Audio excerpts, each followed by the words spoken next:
લોકસભાની ચૂંટણીનું પરિણામ આવી ગયું છે ત્યારે દેશમાં ફરી એકવાર એનડીએને બહુમત મળ્યા બાદ સરકાર બની છે। ગુજરાતની 26 સીટોમાંથી માત્ર બનાસકાંઠા સીટ પર કોંગ્રેસ આવી છે। બનાસકાંઠા સીટ પર કોંગ્રેસના ગેનીબેન ઠાકોર 30,000થી વધુ મતોથી વિજય થયા હતા। લોકસભા ચૂંટણી પરિણામ બાદ બનાસકાંઠા સાંસદ બનતા ગેનીબેન ઠાકોર દિલ્હી ખાતે શીર્ષ નેતાઓની મુલાકાત કર્યા બાદ આજે શક્તિપીઠ અંબાજીના દર્શનાર્થે પહોંચ્યા હતા। ત્યારે મોટી સંખ્યામાં કોંગ્રેસના કાર્યકર્તાઓએ અંબાજીમાં ભવ્ય રેલી યોજી હતી। આજે બપોરે માતાજીની આરતીમાં પણ ગેનીબેન ઠાકોર જોડાયા હતા અને માતાજીની આરાધના કરી આશીર્વાદ મેળવ્યા હતા। ત્યારબાદ સાંસદ મંદિરની ગાદીના ભટજી મહારાજ જોડે રક્ષા કવચ બંધાવી આશીર્વાદ મેળવ્યા હતા। બનાસકાંઠા સાંસદ મીડિયાને જણાવતા કહ્યું હતું કે બનાસકાંઠાની જનતા અને કોંગ્રેસના કાર્યકર્તાઓએ મારા ઉપર જે વિશ્વાસ રાખીને મને આશીર્વાદ આપ્યા છે તે ફળ સ્વરૂપે હું આજે મા જગતજનની અંબા પાસે બનાસકાંઠાની જનતાના કાર્યો કરવાની શક્તિ અને આશીર્વાદ મને આપે તેવી પ્રાર્થના કરી છે।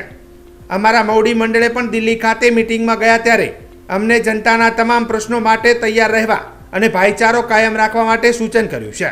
ગેનીબેન ઠાકોરે પાલનપુર કોલેરાગ્રસ્ત વિસ્તાર માટે કહ્યું હતું કે અમારા કોંગ્રેસના કાર્યકર્તાઓએ આવેદનપત્ર આપ્યું છે। હું પણ દર્દીઓને મળી હતી અને ડોક્ટરોને પણ સૂચન કર્યું છે। હાલ એમપી તરીકે જે પણ કરવાનું હશે તે અમે બધા મળીને કરીશું। હાલ ગરમીમાં પડતી પાણીની મુશ્કેલી વિશે પણ જણાવતા કહ્યું હતું કે હું આ વિષય પર વહીવટી તંત્ર સાથે વાતચીત કરીને યોગ્ય રીતે પાણીના પ્રશ્નોનો નિકાલ આવે તેવા પ્રયત્નો કરીશ। તો ક્યાંક ને ક્યાંક પાણીની પડતી મુશ્કેલીઓને લઈને સત્તા સરકાર પર ઢીલી નીતિ રાખતા અને યોગ્ય પગલાં નહીં લેતા બનાસકાંઠામાં પાણીની મુશ્કેલીઓ સર્જાઈ રહી છે તેમ જણાવ્યું હતું।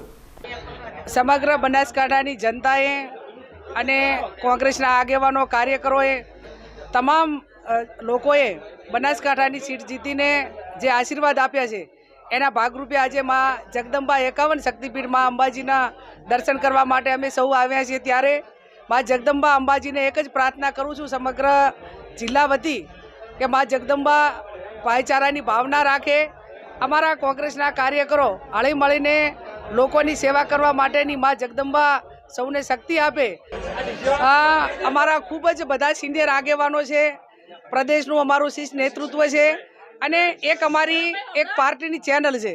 ચેનલ થ્રુ 13 તારીખે સમગ્ર ગુજરાતની પ્રદેશ કોંગ્રેસ સમિતિ એક સંસદ તરીકે નહીં પણ એક કોંગ્રેસના કાર્યકર તરીકે એક પ્રજાએ આશીર્વાદ આપ્યા છે, પ્રજાના આભાર માનવા માટેનો કાર્યક્રમ એ પ્રદેશ કોંગ્રેસ સમિતિ ખાતે રાખેલો છે। એટલે જ્યાં પણ કોંગ્રેસ પાર્ટીની નાના મોટી તમામ જે વહીવટી પ્રક્રિયા હોય કે સંગઠનની હોય અમે બધા સાથે મળીને કરશું અને આવનાર સમયની અંદર ગુજરાતમાં જ્યાં પણ મારી જરૂર પડે ત્યાં ટાઈમ કાઢી અને લોકોની વચ્ચે જવાના પ્રયત્નો કરીશું અને કોંગ્રેસ પાર્ટીમાં ગભે ગભો મિલાવીને કામ કરશું। પાલનપુરમાં જે કોલેરાગ્રસ્ત વિસ્તાર છે એના માટે કરીને મારા કોંગ્રેસના આગેવાનોએ આવેદનપત્ર આપ્યું છે। હું પોતે સિવિલ હોસ્પિટલ જઈને તમામના સમાચાર પૂછ્યા છે, જે ડૉક્ટરોને સૂચના આપવાની હતી આપી છે અને આવનાર સમયની અંદર એક માનવતાનું કામ છે અને માનવતાના કામ માટે કરીને એમપી તરીકે કે જે અમારે વહીવટીતંત્ર સાથે જે રીતે ભલામણ કરીને સાથે રહીને કામ કરવું પડે એ પૂરેપૂરું કરશું ને ક્યાંક વહીવટી રીતે જે નગરપાલિકા એરિયા આવે છે અને એની અંદર આજે જ મને સમાચાર મળ્યા કે ઘણો બધા પીવાના પાણીનો પ્રશ્ન પણ ત્યાં વિકટ બન્યો છે। એટલે કલેક્ટરશ્રી સાથે હું અત્યારે જ મુલાકાત કરવાની છું, પરિસ્થિતિ વાકેફ કરવાની છું અને જે વહીવટી રીતે સૂચનાઓ આપવાની થાય એ અમે આપીશું। અમારા સ્થાનિક ધારાસભ્ય પણ અગ્રેસિવ રહી અને લોકો વચ્ચે કાયમી કામ કરે છે, પણ ઉનાળાની અંદર પાણીનો પ્રશ્ન એ થોડોક વિકટ બને છે, એ આખા જિલ્લાની સમસ્યા છે। પણ જે વર્ષોથી શાસનમાં બેઠેલા લોકોએ કાયમી એનું નિરાકરણ લાવીને યોજનાઓ બનાવવી જોઈએ, એ ક્યાંક ને ક્યાંક બની નથી। એના પાણી માટેની સંગ્રહ માટેની યોજના હોય, ઠીક છે હેડપંપ હોય, પણ હેડપંપ જ્યાં સુધી વરસાદ પૂરતા પ્રમાણમાં ન હોય તો સ્વાભાવિક છે કે એને પાણીનો જથ્થો પૂરતો મળે નહીં। એટલે એનું કાયમી સોલ્યુશન થાય એવા પણ અમારા પોતાના પ્રયત્નો રહેશે। અમારો વિસ્તાર 100% નર્મદા કમાન્ડ એરિયામાં આવે છે અને ત્યાં ચૂંટણીના હિસાબે પાણી બંધ કર્યું એવું નથી।